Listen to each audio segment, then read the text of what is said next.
Welcome back, friends, to another episode that I'm so excited about today. Keri Ford is on the podcast, and some of you may know her by name. If you don't, I'm going to intro her, and then we're going to have a conversation today that I'm really excited about.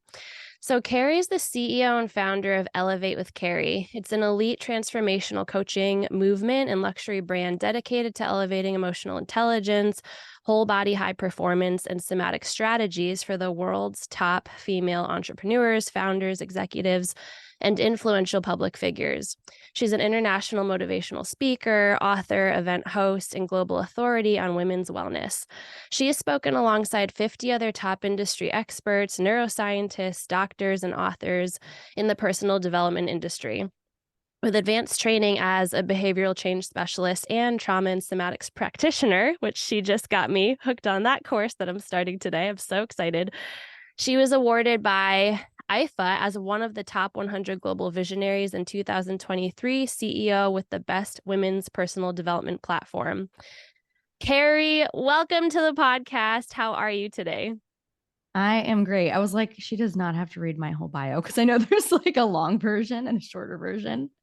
And I was like, I think that's maybe half of it. So thank you for the Literally, lovely intro. exactly. Yeah. Yeah. You're just like, oh gosh. So Jake, your partner, was on the Mhm. podcast a couple of months ago, and it was one of the top guest expert episodes. I haven't checked in a while, but it was such a great conversation.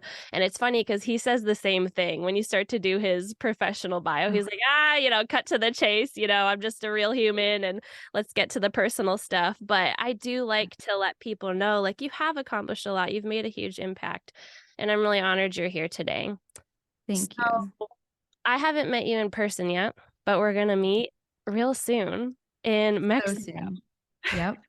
It's crazy. hmm How are you feeling about going to Mexico? Because I know that wasn't originally in the plan, but could you let people know what this Mexico retreat is all about? Yeah. So this is the lovely Soul Prism retreat hosted by Leanne Tran and Genevieve Grace, two amazing women that were like, hey, we really want to bring this somatic piece into the container. And what more perfect person than you to do that with these amazing women that are going like yourself? So we are going to Playa Viva in Zihuatanejo, Mexico, which I've never been to. The resort looks fabulous. It's like on the ocean and, the thoughtfulness, the intention, and the intuitive feminine nature of both Leanne and Genevieve, as soon as they approached me and I felt their energy, I was like, ooh, this is super aligned. And I know that it's going to be absolute magic for the women that go, and they're going to go home new people in the best of ways. Yeah, I'm so excited. Can't wait to do yoga literally on the ocean, like every day Yeah. for a week, kid free, around Yeah. women who are so high vibing, and I can't wait to hug you in confident in person, like all 5 feet and nothing but pure fire of Keri Ford. I can't wait to hug you. I think you Yes. said when people meet you, they're surprised you're 5 feet tall. Don't they say that they usually think you're taller Yeah. than you are? They're Because like, wow, you have such a big personality online. I totally thought you would be way taller. And they look down at me and they're like, you're just like fun size. it's like the opposite for me. People meet me in person and they're like, "Whoa, I didn't know you were so tall." So I don't know what that says about my confidence, How but tall are you? I am 5'7". Oh yeah, quite tall.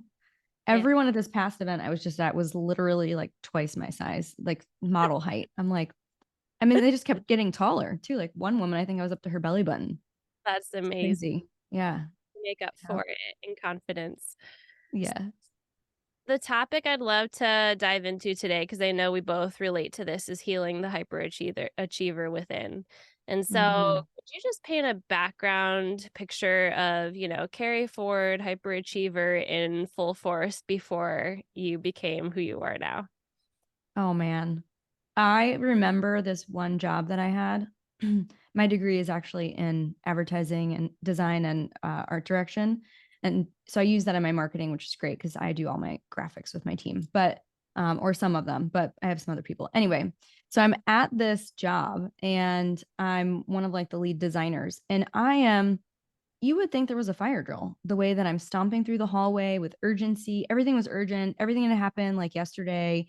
And that's why people loved when I worked for them, because I got shit done and I did it well. And 110% was my baseline. But the problem with 110% as your baseline is that is your normal. And anything less than that is almost unacceptable. And so the minute you go under that, for people that are used to you showing up at that level, they're like, what's going on? Why are you underperforming? And you're like, whoa, I'm operating now at the baseline of everybody else. So it was always a conflict within me where that paid off, being the hyperachiever in many ways. I was promoted fast. I was always put in leadership positions at a young age. The first time I was leading a team was at 26, and I had a team of 4 people for an international team, and it got me places. It really did pay off. And so when you think about it, why would we want to change the thing that brings us a certain level of success until your body starts to slow you down for you? And so I often was also sick and burned out and tired and running on fumes. And my body was always telling me to slow down, and I just wasn't listening. I would push, I would grind, I would hustle. And I really knew hard work, but I didn't know hard work. I didn't know how to go slow with intention and know that that was enough and really feel like that was enough. That's the hard thing because it does get really glorified, and it does get you promotions. And so it's not for no reason that it's all of these positive, affirmations encouraging you to continue down that path. But I love what you said about your body starts to slow you down for you. And that had to be something I repeated for so long when I was trying to wean off this decade of hustle myself. I was like, I can either choose to slow down now or my body's going to force me to later. And I remember Yeah. my daughter, she's 4 now, but when I was pregnant with her and in labor, I was wrapping up these intense qualifications to be promoted to the top 2% of my previous company, and that was, like, glorified that I was working my ass off, like, in the hospital day after I popped her out and, like, celebrated literally with pictures of me of, "Wow, this woman, Becky can hustle, look at her commitment, what incredible determination." And Keri, I was in the freaking hospital, like, I just had a baby, and that was the first year of Anna's life. Like, I just worked with her on my boob and on my hip, and I fooled myself into thinking like, "Wow, this is the good life, like, what a flexible opportunity I have to work from home and be present with my baby," and I was not present with my baby at all. Mm, And so I my body did end up slowing me down, my nervous system. I remember journaling, prayers to God, like, "My nervous system is on fire," and I didn't even know what that meant at the time. It just felt like I couldn't calm myself no matter how much I tried, and I couldn't be present, couldn't take a break. yeah. So it's interesting though how we can, I think, swing to the other side of it and then vilify the hyperachieving once we realize like, hey, this is not working anymore. When it really was just a way of surviving and it was a pattern that did serve a purpose and allowed us to feel safe in different situations maybe that threatened our safety. So just Yeah. curious for you, what purpose was it serving or like what needs was it meeting when your hyperachiever was, I guess, on overdrive? Ooh, that's a great question. I would say that it's soothed by massaging details like obsessively. Like my perfectionist was really online a lot, often. But the problem was I didn't know who I was beneath that mask. They become one and the same. You almost trick yourself into thinking, like, this is me. This is the extension of me, or anything less than this is just unacceptable. Like I said, there was really no grace. Um, it fulfilled, I think, a lot of subconscious needs to feel like I was enough. It Mm. came from a place of, again, not feeling like I would be enough if I just did what everybody else was doing, or if I did the bare minimum, it was lazy. Naps were not a thing. Slow mornings were not a thing. In fact, at one point, I was like, I'm going to get in the best shape of my life. And then I signed up for a fitness competition, and then I was fitness modeling. And so I took everything to the nth degree. And I know hard work. And so that discipline really allowed that inner perfectionist to be like, see, like I can posture as better than other people because look at how much I have my shit together. And that was that persona really lived out loud. But it really kept me separate from my authentic truth. It kept me from settling in and taking a seat in myself.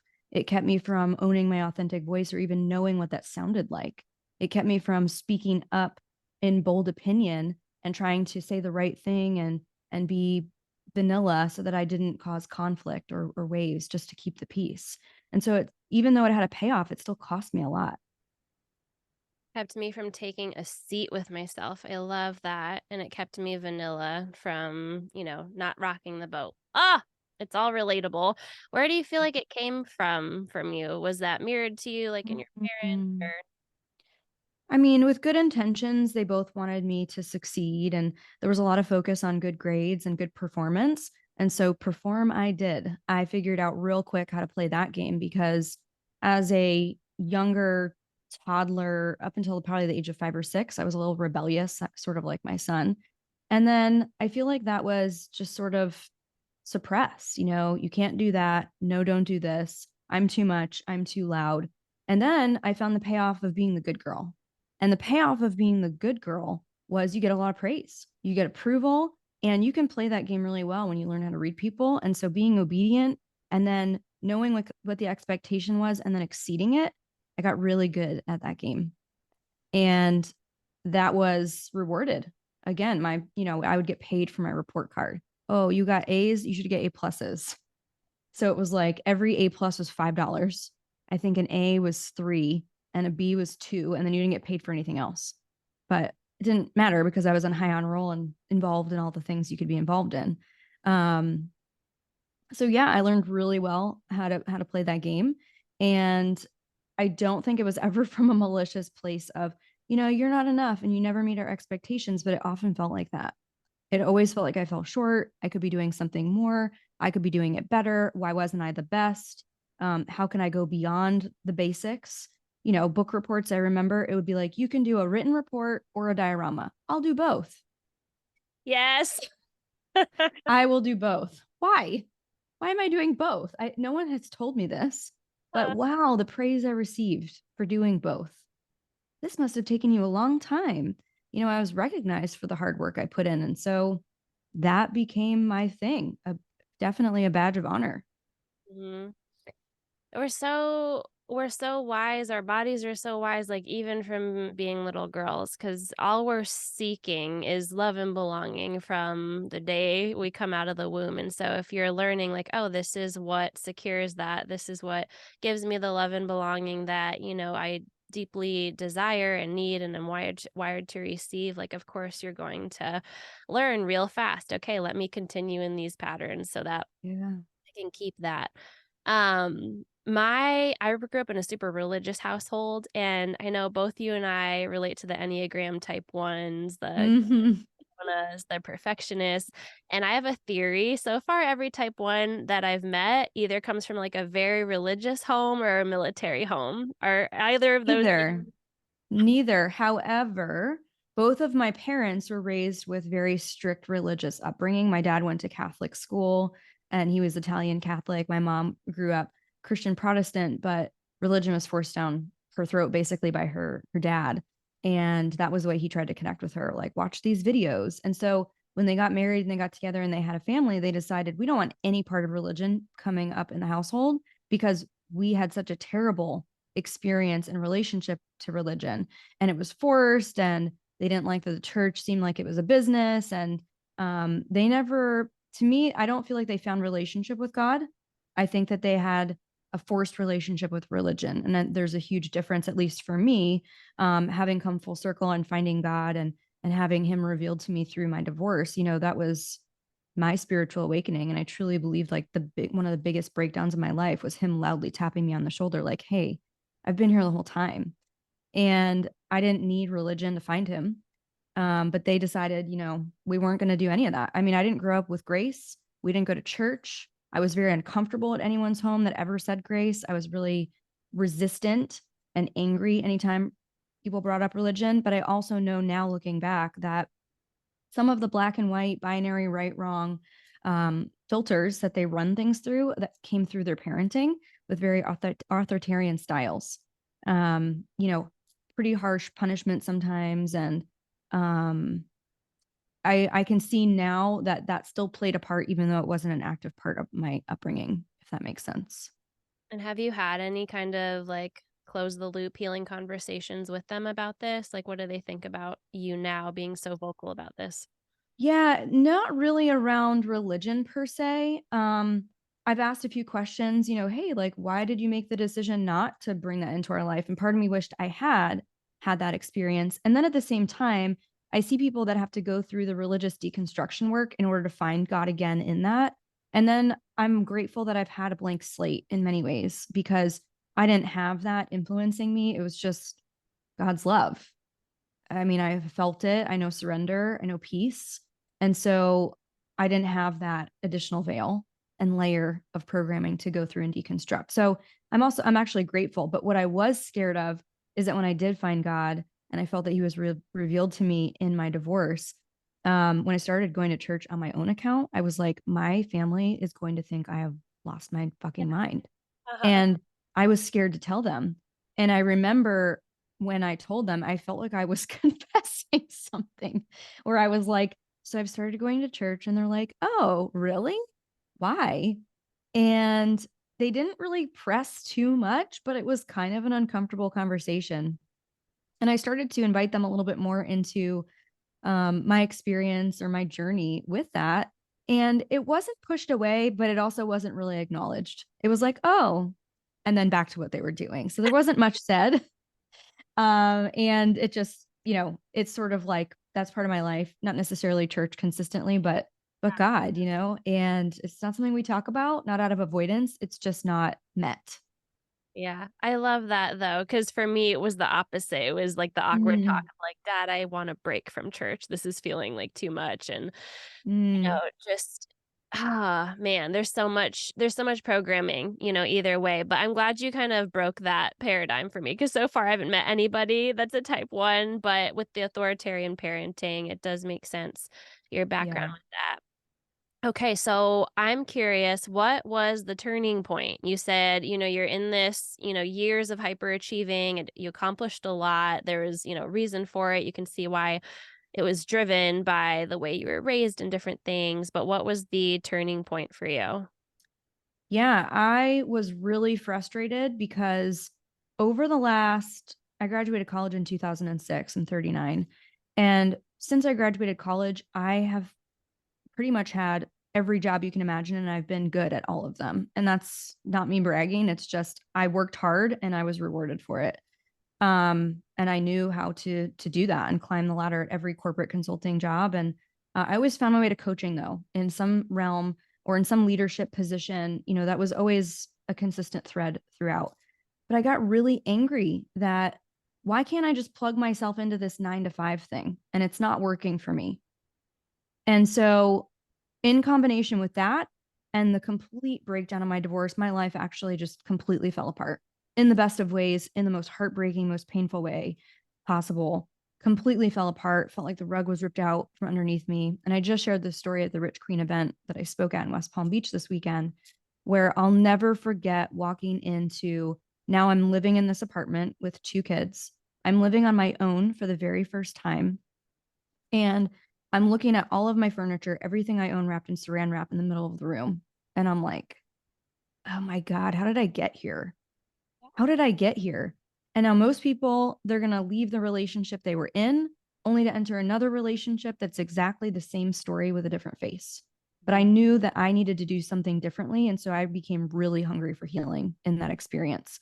I had this wild, insatiable curiosity that I can't describe, but as I mentioned before, it was like I was loudly being tapped on the shoulder, and everything that I had done up until this point, I was questioning. How did I get here? How did I co sign and co create a life that I have been part of, but I feel like I've woken up in the middle of that I don't recognize? And I need to do things differently. Part of that was not actually the hypervigilance, but that became the byproduct of all the work I was doing because I was so entrenched in the healing and the inner child work. And I discovered meditation. I found relationship with God. I knew surrender and peace for the first time in my life. I felt it in my body. And I thought, holy shit, like this is something. I have never felt peace like this. And so through the deconstruction and the deprogramming work over the last 5 years consistently and the commitment to my personal growth, it became a byproduct where how I'm doing it trying to plug this cog into the wheel. It's not working. I don't want it to work. And I'm questioning everything and everyone that told me I needed to do it this way and this style. And with these fucking check boxes, I'm done with the check boxes. I'm done doing it every way that everyone said I should, because I landed myself in a situation and in a circumstance that ultimately was out of alignment with me. And I didn't know it. I was asleep the whole fucking time. So yeah, I was willing to question everything. And then I started turning over rocks and again getting very curious. So I knew I couldn't go back to anything that I had been doing. So that became the byproduct of this work, which is finding the feminine flow, not the masculine grind.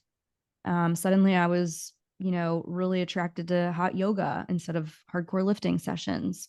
Suddenly I found myself meditating in the morning rather than going and rising and grinding, and subscribing to this hustle bullshit. It just didn't feel good in my body after a while. And so that was the inevitable byproduct of all of this work and the stripping away of the crap that was never really me. Wow, Keri. So the marriage blowing up basically and the realization of this 9 to 5 feels like a cog that's not fitting anymore. This is at the same time. Yeah. Yep. I remember praying to God because about 3 months after I moved into that apartment, I started feeling like I think I'm supposed to leave this current consulting job, even though it's like really cush. It's really great. I love the people I work with and I'm good at it. I also knew there's always been a deeper calling on my heart. My first go around with entrepreneurship, I gave up and I thought maybe this dream just isn't for me. And that was like heartbreaking. So I went back to corporate, and in the middle of that, I was having kids. So it kind of made sense. And I was just feeling like I was swimming upstream. I had never hired a coach at that point. I was kind of locked in to a lot of stuff. And, at the time when I started to feel like the rug was pulled out from underneath me, I was like, God, just give me 3 months. I will listen. I will follow. But there's been so much change so fast. I'm still getting my feet like planted here. And so, about 3 months to the day, that's when one of the partners never came back to the job. And like, it was crazy. Like, I couldn't make some of that shit up. And then I had a dream the night before I quit. And the dream was I was sitting in my office chair, and all of a sudden, the concrete beneath me started to crack, and a tree started to come up through the concrete floor, up through the chair. And that's when I knew that this is all changing and there's something new emerging, and I have to leave. So I did. I quit. Wow. And this was 5 years ago. About 5 years ago. Yep. 2018, 2019. And how old were your kids at that time? Young, 2 and 4. Oh my God. So I didn't know all this about you. I don't even know how much you know about my story, but I'm a marriage coach, and so much of this is like scary similar. But I was at the same point of like this career, even though I'm good at it and I've accomplished everything you're supposed to accomplish, and everybody's, saying this is you're so good at this, blah, blah, blah. It felt so out of alignment, and I felt like I had reached my expiration date. And it was Mm-hmm. around the same time that my marriage like was imploding. Like this toxic dance we had for years of codependency and addiction had reached its head and crossed the line to the point where both of us were like, this isn't working. We need to separate. And so I'm at the top of my career. My husband and I are separating. I go to pick up my free career car with balloons, and nobody knows that, like he's moving out like that week. And so life just felt awful. And my kids were 3 and 5 at the time. So really similar. And that's when, I had tried everything but somatic work. Nobody had introduced somatic work to me. Mm-hmm. But that's when I stumbled upon an online coach who taught me, how to heal my nervous system, how to move trauma out of my body.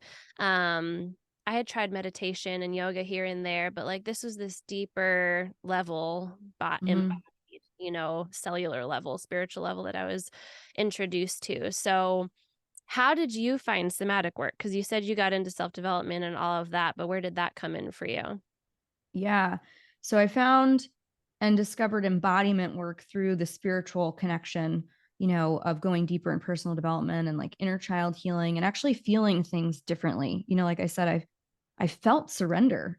Like it's one thing to say the concept of surrender and cognitively understand what that means to let go, but then to feel that you fully let go and that to actually feel full detachment and also simultaneous peace with whatever is.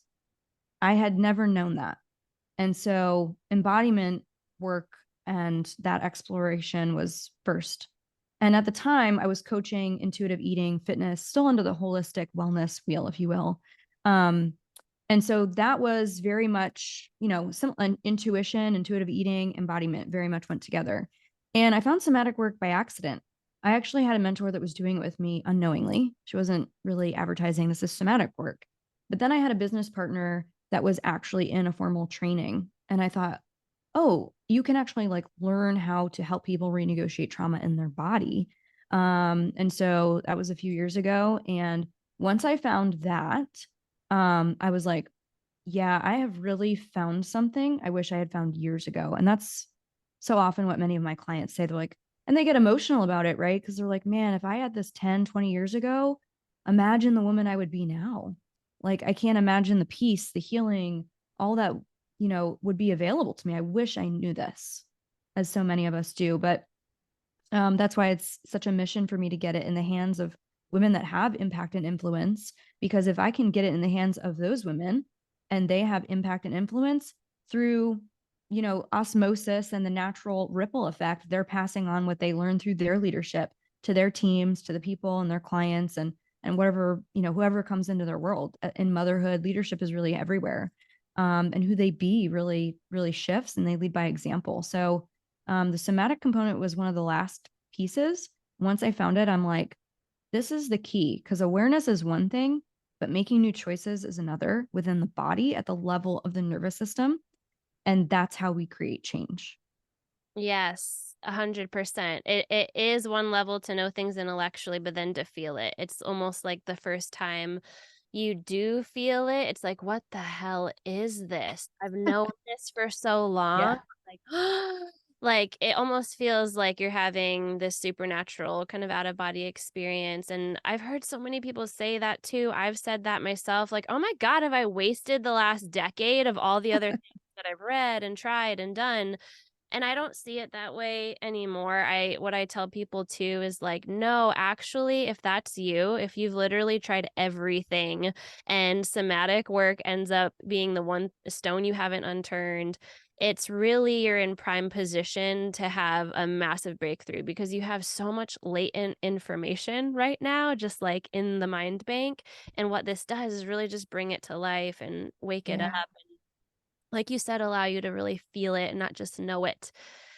So, what were your biggest fears, like, and resistances in shifting out of this hyperachieving mode? Because I don't know if you feel this way, I sure did. It felt like a drug. It was my comfort. It felt like that being taken away was terrifying at the beginning.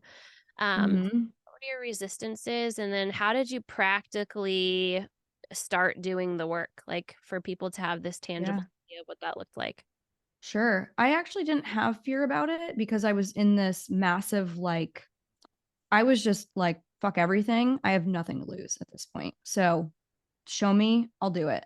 Yes is the answer. And I just had a willingness to go there. And honestly, I attribute that to being the way that I've created such success in unrealistic ways now, which is a willingness to go there energetically, emotionally, and pursue the edge within my nervous system rather than what I'm doing and forwarding on paper. And that's of course the inevitable byproduct. But yeah, I don't have fear, but the women I coach have absolute panic. Here's why. The high achiever gets high on achievement. There is an absolute dopamine psychosomatic feedback loop that happens. And what got you here is not going to, unfortunately, get you where you're going next. Here's why. It's not sustainable.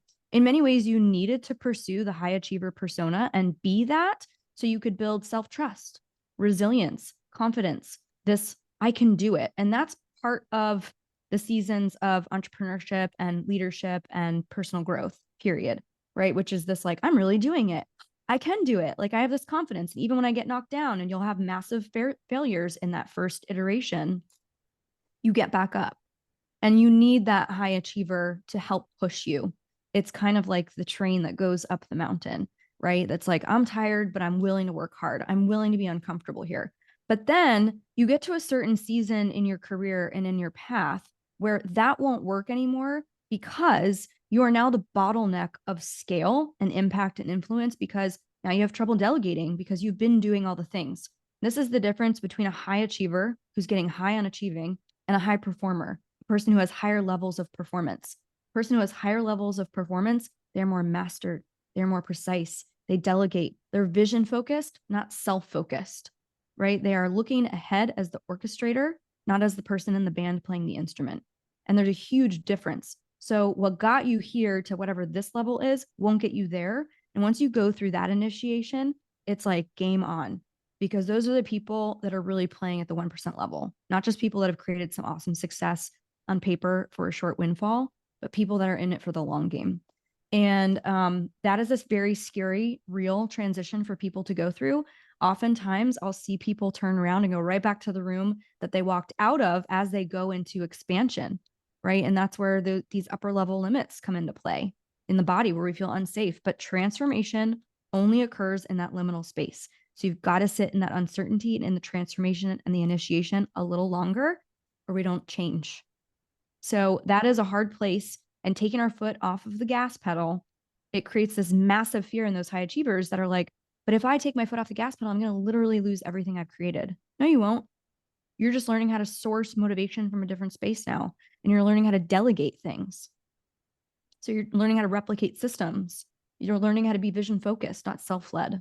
So it's different, but it's still the same amount of work is getting done. You're just not the one doing it. I love this. The high achiever gets high on achievement, and you are the bottleneck of scale and influence when you're working out of your hyperachiever. All of that Yep. was so good. I literally could have repeated literally everything you just said. It was all mic drop quotes. But then, okay, I almost want to say, like, convince the listener now, Keri. Like, for the person who's like, yeah, this is too good to be true. Like, I really can't imagine ripping away from this pattern of what has gotten me a lot of success, because they haven't tasted yet the alternative of, like, can I actually take a week off and still, like, watch my business massively scale or have influence. So what would you say is the antidote to the person listening who's just skeptical? Yeah. My question to you is, how is that working for you? Are you tired? Are you burned out? Are you ready to burn it the fuck down? Probably. Probably.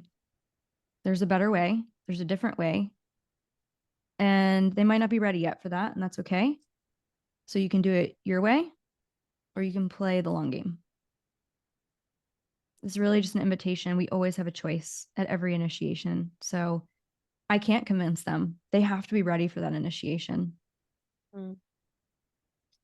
Yeah, last week, I told you before we started recording, this is my first appointment since taking a week off. And last week was just it was traumatic for me. There was like a big blow up in my family, and then my mom is not doing well, so I went to go visit her for a week in Connecticut, and I took the whole week off just for my mental health, and I canceled all of my appointments, and that really was monumental for me, just even to do that and to feel the support flood in of my team and of my clients, just encouraging me, go for it. All of it was healing balm for the old, hyperachiever in me.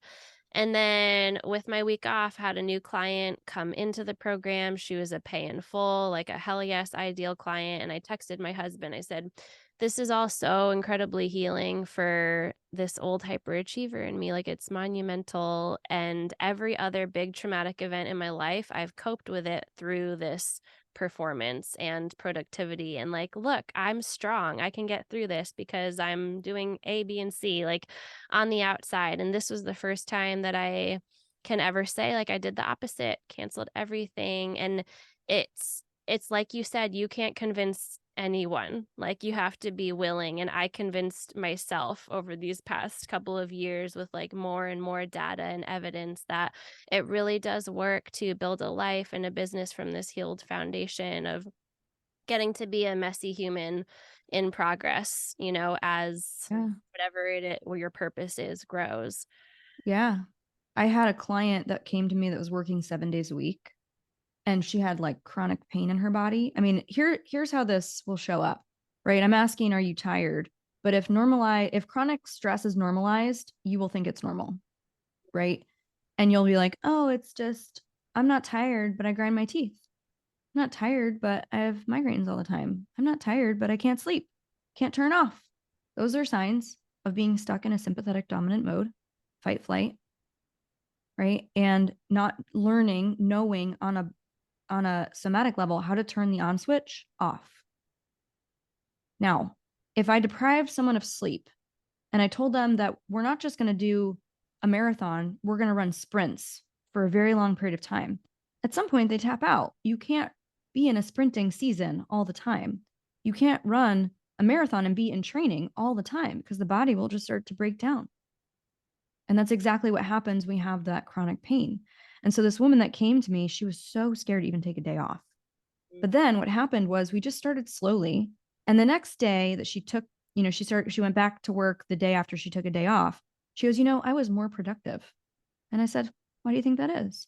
She goes, it's interesting. I got normally what would take me 4.5 hours. I got it done in like half the time.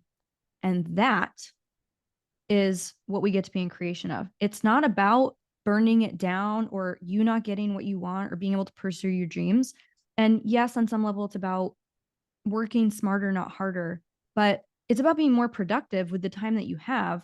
Because how productive are you really when you're sitting and staring at your computer for 12 hours, or you're just sitting back at your computer at 10 o'clock at night to stare at your screen? You're going to move slower. I mean, science says this is not our cognitive peak. We have a cognitive peak in the day, meaning the time that our brain is most focused and most online, you get the most done. And it's in the morning. So rearranging calendars and schedules with clients, we use science to do that, which is what are your most productive hours of the day? We're going to do the hardest thinking tasks during that time and then everything else later. I had another client that was like making appointments and doing some admin work during those hours, procrastinating doing the hard things. And we flipped it because I said, do the hard things first, because that's where you have the most mental capacity to get it done and get it done better. Do you want to be in creation to your best work? My answer is yes. So do it at the best time of day. And then do the appointments and all the other things that like really anyone can do, right? Later on when you don't need all of that brain power. Yeah, that's so practical, tangible, so good. It's 11:11. I just realized as you said that. Great advice. So, okay, a couple last questions before we land this plane, Keri. One is, this is going to sound maybe a bit more morbid, but it's not. It's just me trying to get powerful, cut straight to the point. If you had 3 minutes left before your life was over, just to speak directly into the ears of every high achieving woman across the globe, like what message of wisdom or direction would you impart to them? World needs your magic. Please stop playing small. You bottlenecking yourself is totally playing small. And you don't get to settle for anything less than everything you fucking want. So do it different. Do it better. Do it smart. So good. Okay, my last question, and this is just a curiosity because I know that you travel the globe, connect with people all over the world. Like, I know we in America we're different than other cultures. Like, not every culture is strung out on hustle like we are. And so I've also noticed this shift, though, in America and just the conversations and the awareness of trauma, of somatic work. There's like a wave, what I see, shift. People starting to see through this boss babe, work it girl kind of attitude. They're just calling BS on it. So where do you see like our culture here in America going, even in the next maybe decade? Do you see it shifting for the better? What's your opinion? That's a big question because there's only so much work I can do. And while it's impactful and it does make a difference, it feels like a drop in the bucket. I mean, when I think about the school systems, and the way that at least I can speak to my kids' school, it's a great school, right? It brings people that it raises up kids in this world that are good humans, that are committed to hard work, that are contributors to society, that can have life skills to go to college and follow the system as it's made to do. And yet I question the system at this point in my life because I did everything right and I did everything I thought I should in the order I should do it. And it landed me in a position that had me really question everything. So I think that we've got to start with some bigger systems. I don't know what that looks like. And if I'm being honest, I somewhat get overwhelmed with the idea of how much work we have yet to do. Because, for example, and I've talked about this before on other podcasts, my kids have what's called a working snack. It's a working snack. So we are sending them the message that we don't have time to eat. So you need to eat while you work. We can't take a break. And that's a hustle culture imprint in the making. Fast forward, look at companies where you see employees eat at their desks. They don't get up to pee. They don't get up to take a walk. They're just on their screen, so scared to leave their chair in fear to look like they're not working hard. I think it's changing a little bit because now people can have a little more flexibility working anywhere they want. However, the caveat is that if there's a snow day or something happens at the office, everyone's accessible on their phone. Just work from home. So they have this other thing at school, and I always push back on it, which is, you know, in Georgia here, they freak out if it's too cold and then the buses don't run, or if it might snow in anticipation of bad weather. So if it might snow here in Georgia, they close things down and then they make it a remote learning day. I'm sorry. That's not fucking happening. I'm not going to turn into being teacher. It's impossible. Like, I'm supposed to jump in and figure out all the logins and try and herd cats to have my kids sit on a Zoom call when they don't even get to have a snow day like I did growing up. But Yeah. because we're accessible, I'm supposed to now adjust and make it happen. But also, can we just have a fucking snow day? Yeah. Is it that important in second and fourth grade that they do a remote learning day now? So things like that seem super subtle but aren't. Yep. I also have a kid that has sensory processing disorder. So he seeks out proprioceptive and vestibular input, which means his world is muted, right? On the spectrum of autism, most children on the other end don't want things that are too loud, too bright, right? My kid loves things that are too loud, too bright because it's not loud enough or bright enough and fast enough, and he wants to keep going. So swinging and jumping, and he's super active, and all of that is great, but it's also led him to be wildly misunderstood. You can't expect a kid that has extra kinetic energy to sit still. I can't even sit still for that long in the day. And it comes out looking like he's being oppositional or not listening. But it's his body leading him that says, I need input right now. My nervous system needs proprioceptive input, which might be the form of a tight hug, right? Or a weighted lap pad, something like that. So unfortunately, the teachers just don't get the support that they need, at least in our school, in my specific situation. I'm not saying that this is across the board nationwide. They don't get the training or the skills to teach emotional intelligence, mindfulness, presence, intuitively eating, consciousness, any of it. Somatics would be such a beautiful thing to bring into the teachers. And they know how to follow the system that they're taught, and they're just doing their job, and we've been fortunate to have some great teachers, but this is a bigger systemic issue. And so I can do my part. I can help women that have impact and influence do their part. But on a systemic level, there's concern for me, if I'm being honest. Yeah, it's relatable. And I was even talking to my friends the other day that I have two friends that are teachers, and they're just saying how at their schools there's no homework all the way through eighth grade. And I was like, really? Like, we got Oh, homework nice. all the time. And what that taught me is to work even when you're not getting paid for it. It's like a work free overtime.